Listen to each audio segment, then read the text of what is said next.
Yer yuzida hayratlanarli haqiqatlarga ega juda ko'p mamlakatlar bor. Ammo ulardan biri alohida. Unda qadimiy qabilalar hanuzgacha hammani hayratga solishi mumkin bo'lgan an'analarni qadrlab keladi. Bu yerda falat bayram qilinadi va ayrim qishloqlarda erkaklarning umuman ko'rinishiga ruxsat berilmaydi. Keniya o'tmish va hozirgi zamon bilan birga chambarchas bo'lgan joy. Bu yerda odamlar hukumatdan yordam kutmaydi. Maktablarni ham birlashib, jamoa bo'lib qurishadi. Bu mamlakatda chap qo'l nopok, o'ng qo'l esa hurmat va poklik ramzi sanaladi. Afrika savannasining qizib turgan quyoshi ostida birdaniga qor bilan qoplangan tog'ni ko'tarilib turadigan joyni tasavvur qiling. Bu sizga go'yoki illyuziyadek tuyuladi, to'g'rimi? Ammo bu Keniya, tabiat o'z qudratini namoyish etadigan yurt. Afrikaning sharqida joylashgan Keniya katta hududi bilan hayratga soladi. 55 milliondan ortiq odam shu ajib mamlakatni o'z uyi deb biladi. Bu yerda buyuk Rift vodiysi kesib o'tgan cheksiz tekisliklar yam-yashil tepaliklar bilan tutashadi. Masai Mara qo'riqxonasi va Serengeti milliy bog'i yaxlitlashib, sayyoradagi eng yirik ekotizimlardan birini tashkil qiladi. Aynan shu yerda dunyodagi eng qudratli tabiiy manzara, buyuk migratsiya yuz beradi. 1 milliondan ortiq gnu va 100 minglab zebralar go'yoki bitta tirik organizmdek tekisliklar bo'lib harakatlanadi. Qadimiy instinktga ergashib, yangi o'tloqlarni izlab, timsohlarga to'la daryolardan o'tishadi. Ammo shu olovli go'zallik orasida hammasidan ustun bo'lib ko'tariladigan yana bir narsa bor. Keniya tog'i, qit'aning ikkinchi eng baland cho'qqisi. Bu qadimiy vulqon bo'lib, o'zining qorli tojidek ko'rinishi bilan yurtni bezatib turadi. Mahalliy xalqlar, masalan Kikuyu qabilasi uni Kirinaga, ya'ni yaltirab turgan tog' deb atashadi. Ammo bu tabiiy jannat pardasi ortida yana bir boshqa Keniya yashiringan. Ikki tomonlama Nairobi, Kongo kabi bu yerda ham boylik va qashshoqlik yonma-yon mavjud. Ammo Keniyaning eng katta muammosi uning yer osti boyliklarida emas, balki juda tez o'sishida va boylar bilan kambag'allar orasidagi yaqqol ko'rinib turadigan tafovutdadir. Nairobiga xush kelibsiz. Dunyoning safari poytaxti deb ataladigan shahar. Bu yerda zamonaviy shisha va beton osmono'par binolar yonida milliy bog' joylashgan. U yerda sherlar va zebralar biznes markazi fonida bemalol o'tlab yuradi. Ammo yaltiroq mehmonxonalar va savdo markazlaridan atiga bir necha kilometr narida mutlaq boshqa olam boshlanadi. Kibera, Afrikadagi eng yirik ko'chmanchi qishloqlardan biri. Atiga 2,5 kvadrat kilometr hududda ma'lumotlarga ko'ra 1 milliongacha odam yashaydi. Shaharning ichidagi yana bir shahar. Zanglagan tunuka uylar, tor, iflos ko'chalar, kanalizatsiya o'rnida ochiq ariqlar bilan qurilgan joy. Temir yo'l relslari esa bir vaqtning o'zida ham ko'cha, ham bozor, ham bolalar o'yin maydonchasi vazifasini bajaradi. Bu yerda markaziy suv ta'minoti ham, elektr ham yo'q. Kiberadagi hayot eng oddiy zarur narsalar uchun tinimsiz kurashdir. Hayot hanuz qadimiy qonunlarga bo'ysunadigan Keniya. Shaharlardan va cheksiz kengliklardan uzoqda, vaqt bu yerda o'zining alohida qonunlariga ko'ra oqadi. O'tmishning olis davrlaridan kelgan an'analar hanuzgacha ustunlik qilmoqda. Masailarni siz ehtimol ko'rgan bo'lsangiz kerak. Baland, oriq, uzun bo'yli jangchilar, shuka deb ataladigan yorqin qizil matolarga o'ralgan, qo'lida esa nayza tutgan qabila. Masailar uchun sigir shunchaki oziq-ovqat emas. U pul birligi, mavqe belgisi, shuningdek kelin uchun to'lanadigan haq. Erkak qancha ko'p sigirga ega bo'lsa, shuncha ko'p xotin olishga va jamiyatda yuqori o'ringa ega bo'lishga haqli. Bola esini taniydigan paytdan boshlab, o'g'il bolalar mo'rin deb ataladigan jangchi va himoyachi bo'lish uchun zarur bo'lgan an'ana va ko'nikmalarni o'rganadi. Katta bo'lganlarida esa ular oilaning boshlig'i rolini o'z zimmasiga oladi. Bunda chorva markaziy o'rin tutadi. Kelin puli sifatida ham, ijtimoiy daraja timsoli sifatida ham. Ularning mashhur raqsi Admo raqsi, jangchilar baland sakrab ko'tariladigan raqs, kuch va mahorat va xalqni himoya qilishga tayyorgarlik ifodasidir. Bu raqs orqali yosh jangchilar o'z ajdodlari bilan bog'liqligini namoyon qiladi. Ularning eng qiziqarli urf-odatlaridan biri mehmondo'stlik haqidagi o'ziga xos tushunchasi. Ilgari mehmon uchun hurmat va saxiylik belgisi sifatida mezbonning xotinlaridan biri bilan tunab qolish odat bo'lgan. Lekin bugun bu odat deyarli uchramaydi. Ammo u jamiyatning chuqur ildiz otgan dunyoqarashini ko'rsatadi. Bu yerda hamkorlik va insoniy munosabatlar tirik qolish uchun juda muhim bo'lgan. Mamlakatning shimolida Masailarga yaqin bo'lgan Samburu xalqida o'ziga xos bir joy bor. Umoja qishlog'i. Swahili tilida umoja birlik degani va bu ayollar birligi hisoblanadi.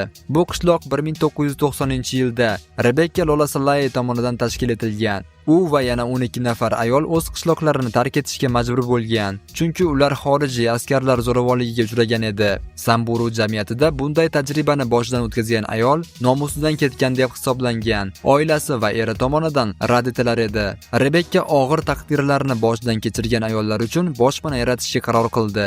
Majburiy nikohdan qochgan, beva bo'lib qolgan yoki xavfli an'anaviy marosimlar tufayli aziyat chekkan ayollar uchun xavfsiz joy va ular yangi hayotni boshlashlari mumkin bo'lgan makon. Bugun mo'jja yuzlab ayollar va ularning bolalariga uy bo'lib xizmat qiladi. Ular o'z uylarini loy va kaddu tuprog'idan qurishadi. Rang-barang taqinchoqlar esa sayyohlarga sotish orqali tirikchilik qilishadi. Qishloqda maxsus qoidalar bor. Erkaklar kunduzi kelishi mumkin, ammo quyosh botgach ketishlari shart. Keniyaning shimoliy-g'arbida joylashgan bu hudud haqiqiy ekoturizm markazi va Afrika yovvoyi hayotining o'chog'i hisoblanadi. Bu yerda minglab qush va hayvon turlari yashaydi. Atrofdagi savanna manzaralari esa qo'l tegmagan go'zalligi bilan odamni maftun etadi.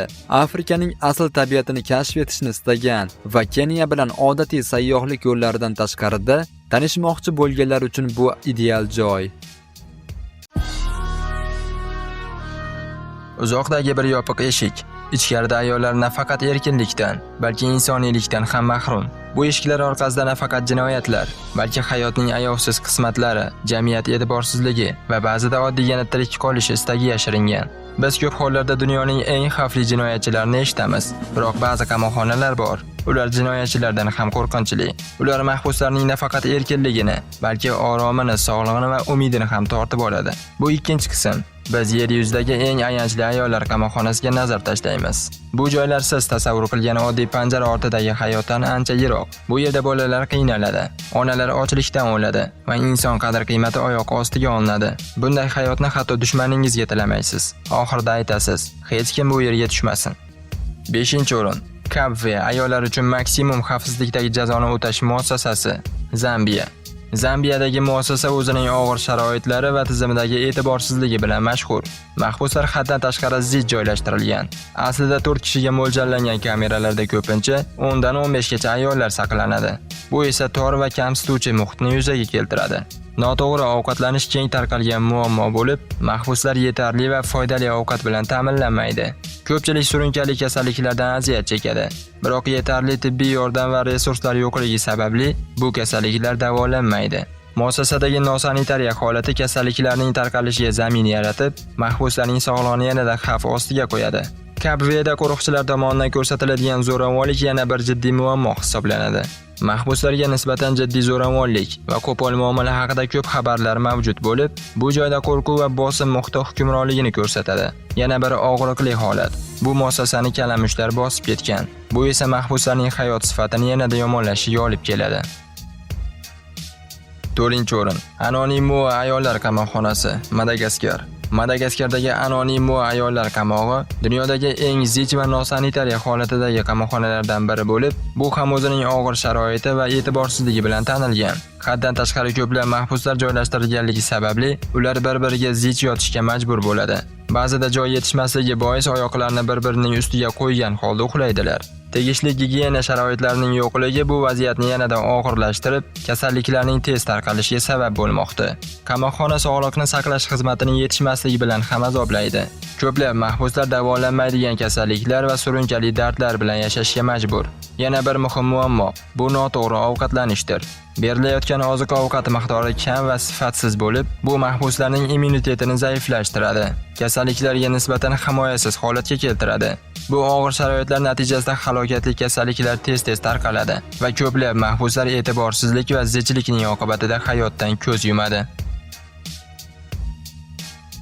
3-o'rin. Freetownda ayollar qamoqxonasi, Sierra Leone. Bu ayollar qamoqxonasi jinoyat tizimidagi kambag'al ayollarning qanday azob-uqubatlarga duch kelayotganining achinarli timsolidir. Bu yerda ayollar ko'pincha mayda jinoyatlar, masalan, ko'chada bekor yurish yoki oilani boqish uchun oz miqdorda qarz olish kabi holatlar sababli hibsga olingan. Biroq qarzini qaytara olmaganligi tufayli ular oylar, ba'zida esa yillar davomida qamoqda qolib ketadilar. Sierra Leone'da ayollar uchun bor yo'g'i 2 ta'mirlash muassasasi mavjud bo'lganligi sababli bu qamoqxona juda ham zich holatga kelgan.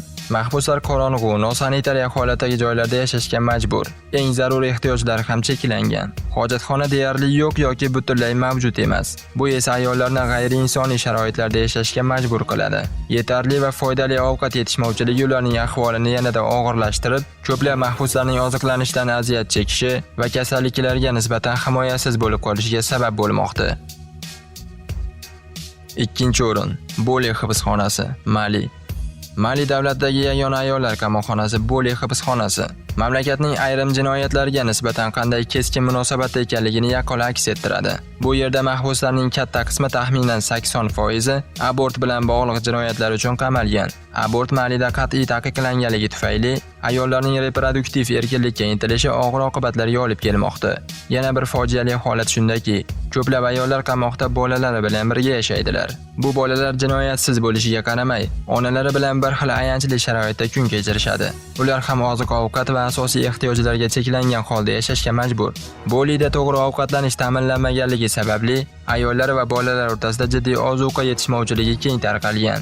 Sanitariya sharoitining yo'qligi ularning azobini yanada kuchaytiradi. Bu yerda ham mahbuslar hojatxona o'rniga chelaklardan foydalanishga majbur bo'lib, bu esa nosog'lom yashash muhitini yuzaga keltiradi va kasalliklar tarqalishiga sabab bo'ladi. Va nihoyat birinchi o'rin Juba markaziy ayollar qamoqxonasi, Janubiy Sudan. Janubiy Sudan poytaxtida joylashgan Juba markaziy ayollar qamoqxonasi mamlakatdagi jazoni ijro etish tizimida ayollar duch keladigan muammolarning yorqin namunasi hisoblanadi. Dastlab 500 nafar mahbusga mo'ljallangan bu qamoqxona hozirda 2000 dan ortiq ayolni o'z ichida saqlamoqda. Bu esa juda ham zich joylashtirish holatini yuzaga keltirgan. 10 kishiga mo'ljallangan kameralar hozirda 70 tagacha ayolni o'z ichiga oladi. Bu esa chidab bo'lmas yashash sharoitlarini keltirib chiqarmoqda. Bunday zichlik gigiyena va sanitariya bo'yicha jiddiy muammolarga olib kelgan. Toza suv va zarur infratuzilmalarga kirish cheklanganligi sababli kasalliklar tez tarqalmoqda. Mahbuslar esa sog'lig'iga katta zarar yetkazuvchi nosanitariya muhitda yashashga majbur. Hisobotlarga ko'ra, Janubiy Sudan hukumat organlari qamoqdagi tartibni saqlash uchun ko'pincha qiynoq, jismoniy zo'ravonlik va boshqa shafqatsiz muolajalardan foydalanadi. Bu tizimli shafqatsizlik mahbuslarning azobini yanada kuchaytiradi. Ko'plab ayollar doimiy qo'rquvda yashashadi.